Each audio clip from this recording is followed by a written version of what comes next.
I love this thing, but it is a pain in the butt to work on because it's so freaking huge.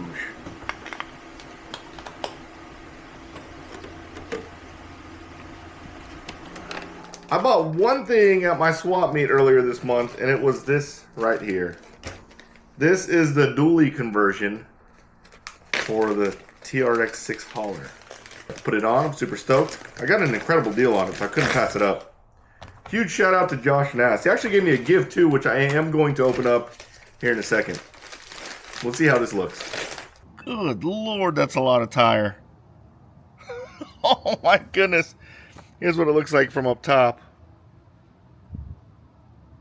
Yeah, it doesn't stick out too much. That's what I was concerned about. I think it looks a lot better than I initially thought it would. I thought it was going to stick out way too much, but it's not that bad. And I need all that tire. You know why?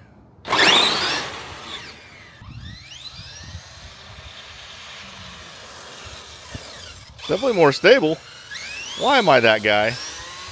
The guy who has an extremely fast TRX 6 hauler. Oh my goodness. What do you guys think? You like it? Too much? Looks goofy? Looks cool? Let me know in the comments.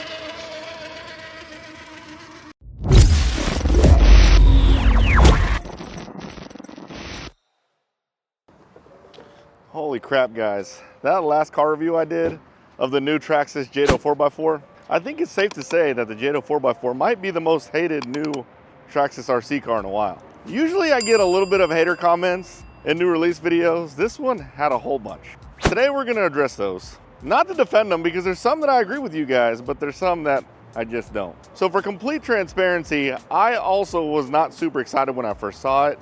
It wasn't until I drove it when I was like, wow, I do appreciate this vehicle. But we're at the Traxxas store now. We're about to check out the different colors, see what else they have in here. What's up, man? All right, here they are. So there's the green. That's the one I have. Look at the black. The black looks cool. I thought this was going to be an exclusive color. I don't know if it is or not. We're at the Traxxas store, so they're going to have it no matter what. But look at that. I like the red letters. It looks just like the black Revo and the black XRT. There's the blue and the red. So again, guys, when I first saw it, wasn't super stoked. You really have to drive it to appreciate it, because you can drive it with so much confidence. You can literally just grab the radio, full throttle, and start steering. And there's not very many RC cars that you can do that, at least hobby grade RC cars. Look at the red, that looks cool. Someone did point out the wing.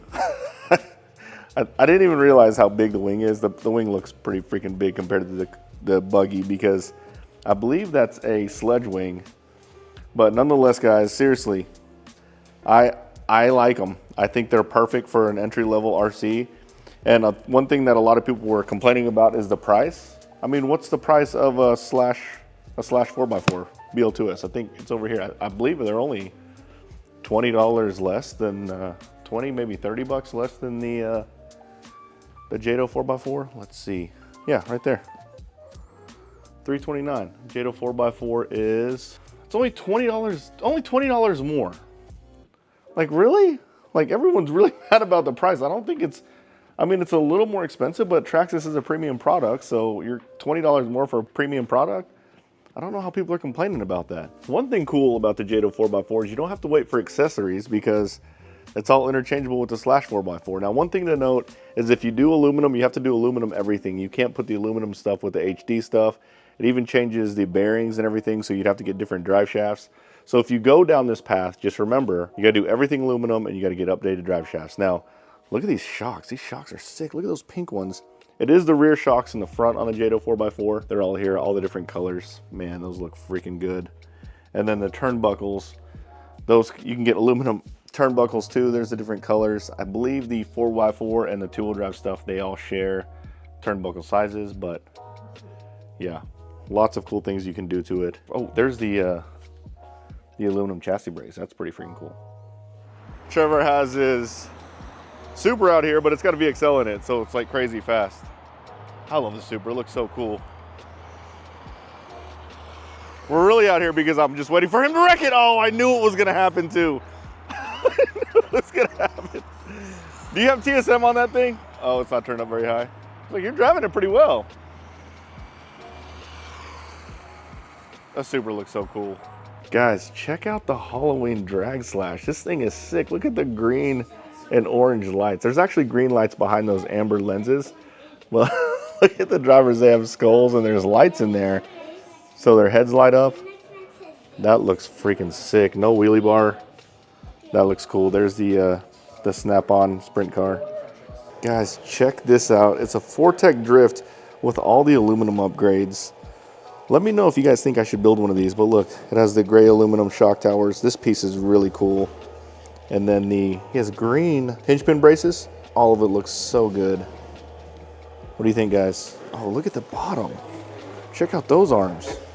Oh yeah, this is the body, the Bullet Mustang body with the incorrect registration sticker.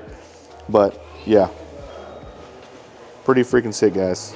All right, so the other thing I heard is people comparing it to the Typhon 3S and the Team Corrali. Yeah, it's a BL-2S. I'm not gonna lie, I'll be honest. It is kind of a little lame they didn't throw the VXL in there. But I do think for a beginner car, I don't think it's good to run 3S anyways. It might be a little too fast. So from that perspective, maybe the price is a little high. I mean, I'll be fair. Maybe it's a little high because you can get a 3S buggy for, I think it's only $20 cheaper. So I don't know, guys, but there were some worked up people on the old Jato 4x4. Oh, that was the other thing, the name. People were really mad about the name. That one threw me off guard too, but who am I to say anything about the name of the car?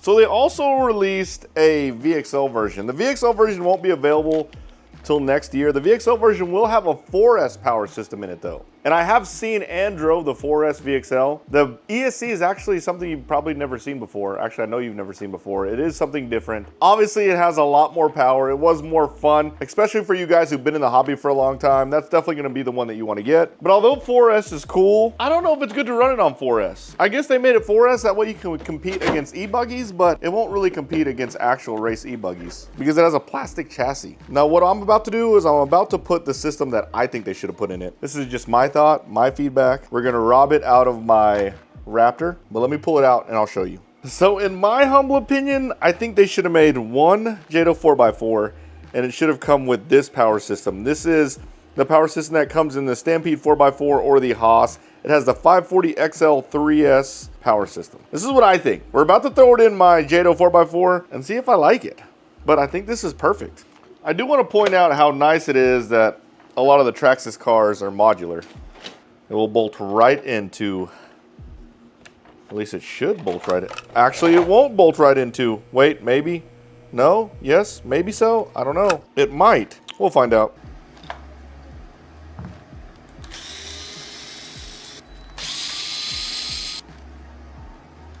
Uh-oh. Never give up, my friends. Never give up. All right, we did a little bit more customization than I was hoping.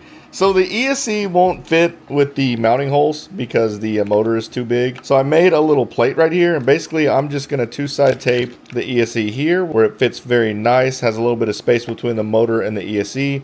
And then I'm gonna put my receiver right there. Now you're probably saying, that's not enough room for a receiver. Well, I'm not gonna run the stock receiver. I'm gonna run another radio on it because I wanna run this thing on the track and actually try to track this thing. So with this power system and a radio system that I can have more adjustability with brakes and throttle curves and things like that, should be a lot better. I am going to keep the servo in there because the servo saver is pretty loose. It should save the servo. If we blow the servo, I will replace it. However, for now, I'm just going to run it just like that and then put a receiver here.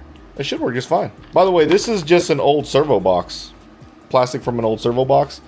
An old Savox servo box. I cut it in half. And then I countersunk the screw holes with this tool right here, which is really cool.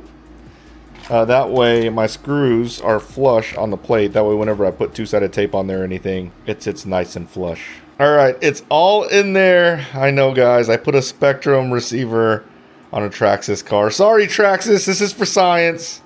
But I had to take the fan off the motor heatsink because it was way too big. The body would not mount on. Now the body mounts on just fine. I think this is the one. We're about to drive it. All right, guys. This is the problem with the fall winter time is it gets dark really early. I found the most well lit up parking lot I could find. It's kind of busy. There's cops over there. We're gonna run them anyways because I just want to see how fast it goes. I already ran in my front yard and guys, I think I hit the sweet spot. It's pretty sick. All right, here we go. You probably can't see the car very well because it is super dark. I am running it on 3S. We are gonna strap the GNSS on it to see how fast we're going. The body fits on there just fine. Oh, look at it. Look how beautiful it is. Let's do a couple passes real quick. Oh my God, so much better.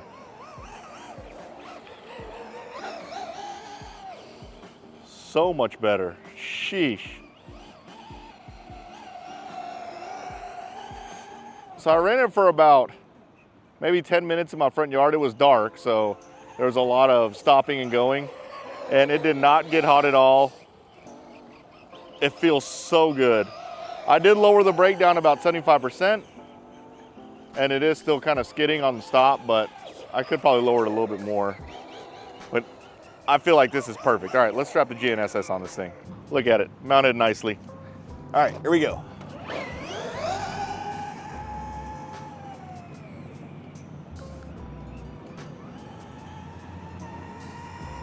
And this doesn't even have any type of stability management. And you don't need it. My guess? I'm guessing about 43. That's my guess. Your guess, Ethan? 45. All right, and the verdict is 37. That felt well over 40. 37? It feels like 40 easily. Obviously you can gear this thing up. 37 means that there's a lot more gear left. It wasn't even warm whenever I pulled the body off, but this feels fast. And an e-buggy on the track does about 42. I know that because I have clocked them before. Oh, it handles so well. There you go, I spun it out. Nice. All right, let's see how we're doing on heat. Ooh, the tires are warm.